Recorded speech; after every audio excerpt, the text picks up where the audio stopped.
সবাইকে জয় যিশু। প্রভু যীশু খ্রিস্টের শক্তিশালী নামে আমি আপনাদের প্রত্যেককে আমার এই চ্যানেল জীবন্ত ঈশ্বরের মণ্ডলীতে হৃদয় দিয়ে স্বাগত জানাচ্ছি। একমাত্র ঈশ্বরেরই গৌরব হোক, আমেন।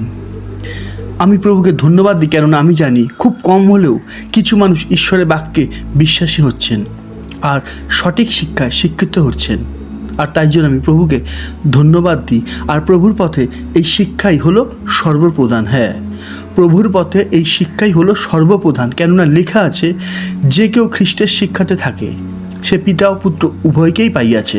হালেলুইয়া। আসুন আমরা প্রার্থনা করি। প্রভু, তোমায় ধন্যবাদ দিই যে আমাদের প্রত্যেককে তুমি এই সুন্দর সময় ও সুযোগ করে দিয়েছো তোমার বাক্য শোনার জন্য। তাই তো আমি প্রার্থনা করি, প্রভু তুমি আমাদের তোমার বাক্য বোঝার ক্ষমতা দাও, কেননা তুমি ভিন্ন আমরা কিছুই করতে পারবো না। দয়া করো প্রভু, তোমার পথে চলার শক্তি দাও। যীশু খ্রিস্টের নামে চাই এই প্রার্থনা, আমেন। আজকের বিষয় অবিশ্বাস ও পাপ। আমি আবারও বলছি, আজকের বিষয় অবিশ্বাস ও পাপ। কেননা আমরা তখনই পাপ করি যখন আমরা অবিশ্বাস করি, তাই না? অর্থাৎ ঈশ্বরের উপর অবিশ্বাস, ঈশ্বরের বাক্যের উপর অবিশ্বাস। তাই আজকের এই বিষয়টা একটু মন দিয়ে শুনতে হবে, তাহলে অবশ্যই আমরা এই মন্দ জায়গা থেকে বেরোতে পারবো। দেখুন, কেউ মুখে স্বীকার করবে না যে আমি অবিশ্বাসী, কিন্তু আমাদের কার্যই বলে দেবে আমরা বিশ্বাসী না অবিশ্বাসী। কেননা লেখা আছে, আমরা দেখি যাকব 2:26, বাস্তবিক যেমন আত্মাবিহীন দেহ মৃত, তেমনি কর্মবিহীন বিশ্বাসও মৃত। আশা করি এতদূর পরিষ্কার। আসুন এইবারে আমরা বাক্যের গভীরে চলে যাই। আমরা একটা বাক্য দেখি, আমরা দেখি যোহন 14:19, আর অল্পকাল গেলে জগৎ আর আমাকে দেখিতে পাইবে না, কিন্তু তোমরা দেখিতে পাইবে, কারণ আমি জীবিত আছি। এই বাক্যের দ্বারা আমরা দেখতে পাচ্ছি যে ক্রুশে মৃত্যুবরণ করার আগে প্রভু জীবিত। এবারে আমরা দেখি প্রকাশিত বাক্য 1:17-18, তাহাকে দেখিবা মাত্র আমি মৃতবৎ হইয়া তাহার চরণে পড়িলাম।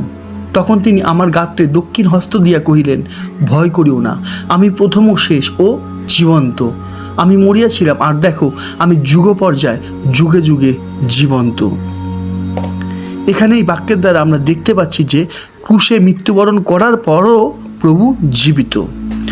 বাক্য দুটোর উপর একটু জোর দিন, একটু বিশ্বাস করুন, একটু চিন্তা করুন যে প্রভু যীশু জীবিত। আমি আবারও বলছি, প্রভু যীশু জীবিত। এই যে কথাটা যে প্রভু যীশু জীবিত, শিষ্যরা কিন্তু বিশ্বাস করত, আর তাই তো শিষ্যদের প্রচার ছিল। আমরা দেখি প্রেরিত 25:17-19, পরে তাহারা একসঙ্গে এ স্থানে আসিলে আমি কাল বিলম্ব না করিয়া পরদিন বিচারাসনে বসিয়া সেই ব্যক্তিকে আনিতে আজ্ঞা করিলাম। পরে দোষারোপকারীরা দাঁড়াইয়া আমি যে প্রকার দোষ অনুমান করিয়াছিলাম সেই প্রকার কোনো দোষ তাহার বিষয় উত্থাপন করিল না, কিন্তু তাহার বিরুদ্ধে আপনাদের নিজ ধর্ম বিষয় এবং যীশু নামে কোনো মৃত ব্যক্তি যাহাকে পৌল জীবিত বলিত। আমি আবারও পড়ছি, যীশু নামে কোনো মৃত ব্যক্তি যাহাকে পৌল জীবিতও বলিত, তাহার বিষয় কয়েকটি তর্ক উপস্থিত করিল। আমরা দেখতে পাচ্ছি শিষ্যদের প্রচার কেরাম ছিল। কি বোঝা যাচ্ছে? পৌল কি বলতো? যীশু জীবিত।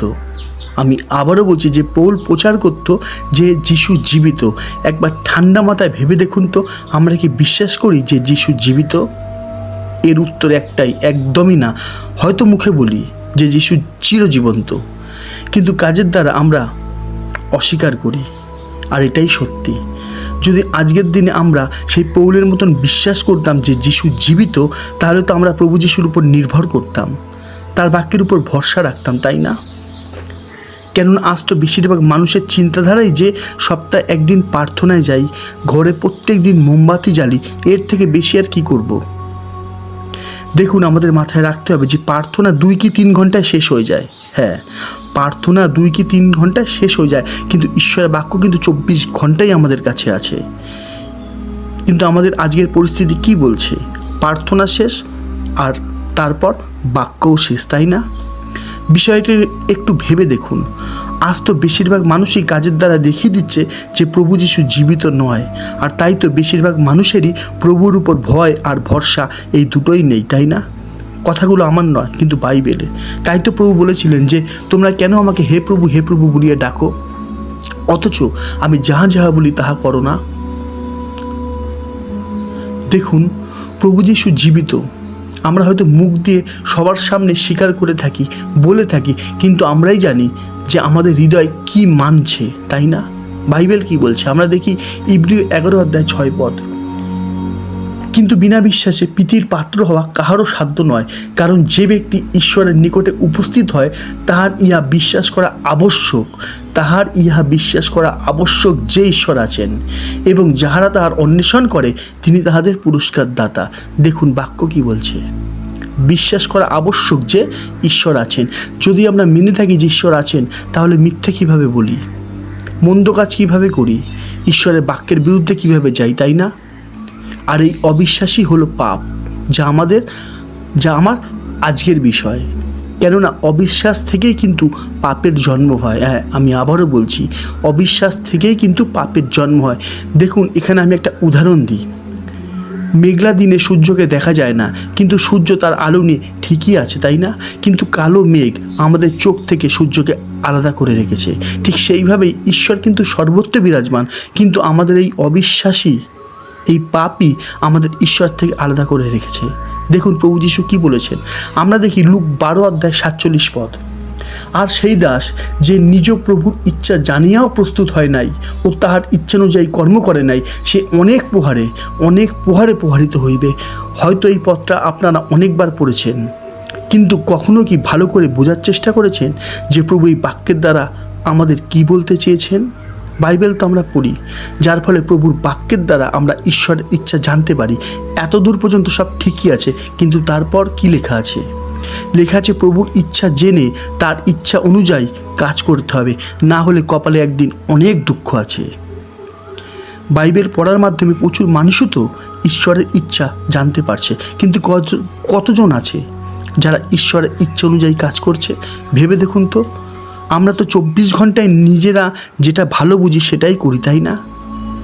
আশা করি বোঝা যাচ্ছে তো যে ঈশ্বরের বাক্য আমাদের কি বলতে চাইছে। তাই আমাদের ঈশ্বরের বাক্যে অবিশ্বাস করলে হবে না। আর যদি বিশ্বাস করি যে বাইবেল ঈশ্বরের বাক্য, তাহলে তো আমাদের ঈশ্বরের ইচ্ছা অনুযায়ী কর্ম করতে হবে, তাই না? কেননা এই বাক্যের উপরই অবিশ্বাসী পাপের সৃষ্টি করে। হ্যাঁ, আমি আবারও বলছি, ঈশ্বরের বাক্যের উপর অবিশ্বাসী পাপের সৃষ্টি করে। আশা করি আমরা ঈশ্বরের বাক্যের দ্বারা সঠিক শিক্ষাটা জানতে পারলাম, বুঝতে পারলাম যে আমাদের করণীয় কি, তাই না? হালেলুয়া। ঈশ্বর আপনাদের প্রত্যেককে পরিবর্তন করুন। আমেন।